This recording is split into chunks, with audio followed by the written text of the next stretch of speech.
down-to-earth character Fred Crouch has fished all his life for one fish and one fish only, a four-whiskered friend. Or is it 6, 8 or 10?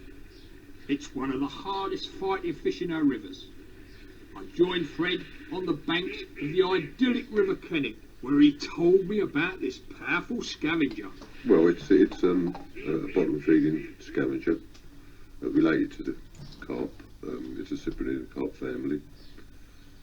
It has specialised features, as you would expect for a solely bottom feeding fish, and it was because it had specialised features and it had a place in the ecology of a river, whereas many fish just haven't got that sort of obvious place in the ecology, that I took a great interest. And the book of Understanding Barbel isn't purely 30 years of fishing for the fish, it's 30 years actually studying the fish, their biology, the physiology, their instinctive ways, to get a greater depth, as the title says, Understanding Barbel. When did your barbel fishing days start, Fred? That goes back to 1956 in September, a day I'll never forget. Obviously, I was fishing the canal on the River Lee, which runs into the Thames in Wormley, and a bit brown off with catching a few bream and bits and pieces. I threw a bit of flake on a tiny sort of swan-shot ledger into a tiny sluice pool, which was virtually 30 yards across and didn't look as if it would hold much. Laid the rod beside me and just sat down with a cigarette and contemplating. Then I thought the rod had fallen over, picked the rod up and soon realised it hadn't, and the fish had yanked it virtually down the bank and into the water. I mean, it was a tremendous feeling playing this fish. The first time a fish had really ever looked like getting away from me, because most fish that I'd caught, bream and whatever, just come in towards you. And it gained my total respect as a fish. And from that minute, I'd lost all interest in the kinds of fish, and I wanted to know all about the barbel. And being on my doorstep, I lived in Enfield all my life, it was a nice place to start. And it was from there that I began researching and looking into the fish as a species, and find out all I could about it. Now, up to a few years ago, Fred, Lancashire anglers never had barbel in their rivers, but now the River Ribble is becoming one of the major barbel rivers in the country. What would you say to a Lancashire angler that's thinking of fishing for barbel?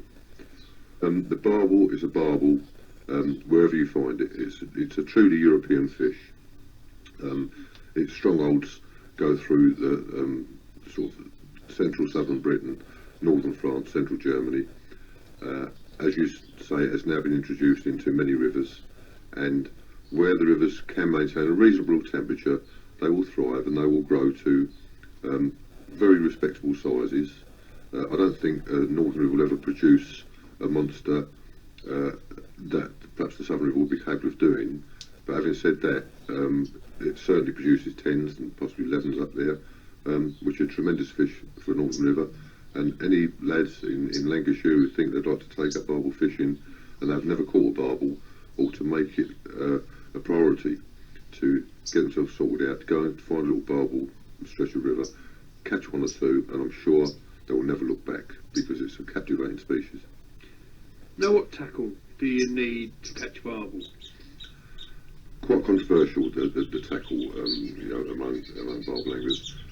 Not to me, it isn't. It's quite base. I use an 11'6" Kennet Perfection split cane rod. I'm not old-fashioned. It's just that the split cane is the finest rod, and that's the finest action that you can ever wish for in a rod. I'd very seldom use more than 5 pound line. And when people often question the strength of 5 pound, can you handle fish on it? It's a simple experiment. Tie a bit around a branch of a tree, pull it through the rod rings, tie it around a branch of a tree, bend your rod over and just try and break it with the power of the rod, and you'll realise how strong 5 pound line really is. Now, everybody today, it seems, except a handful of anglers, are using a fixed ball. But here we are on the beautiful River Kennet today, and we're both using centre pins. There's nothing like it, and there really isn't. I don't play a fish for a set of gears. I'm not knocking the fixed ball rule. They were designed for long casting and quick retrieval, for spinning. I believe they were developed in the USA originally. But it's not for my type of fishing. It's not for there's not a river that I can't cast as far as I want to from a centre pin reel, and what other features can a fixed ball reel offer me? I'm playing directly onto a spool. I can put my thumb on the edge of it. I can feel exactly what the fish is doing. I can play the fish on the reel itself. And if that sounds a little bit cockeyed, people must try it. The experience is the only way they'll learn. Now, what about baits for Barbel? Baits for Barbel, and I don't want to sound as if I'm being evasive. It's very easy to make a list of baits that they would need. To make a list of baits they would eat is virtually impossible, because they are omnivorous scavengers and are thus equipped to eat any kind of food. They'll take anything that is edible, providing they can get it into their mouth and get it past their pharyngeal teeth and into their small intestine.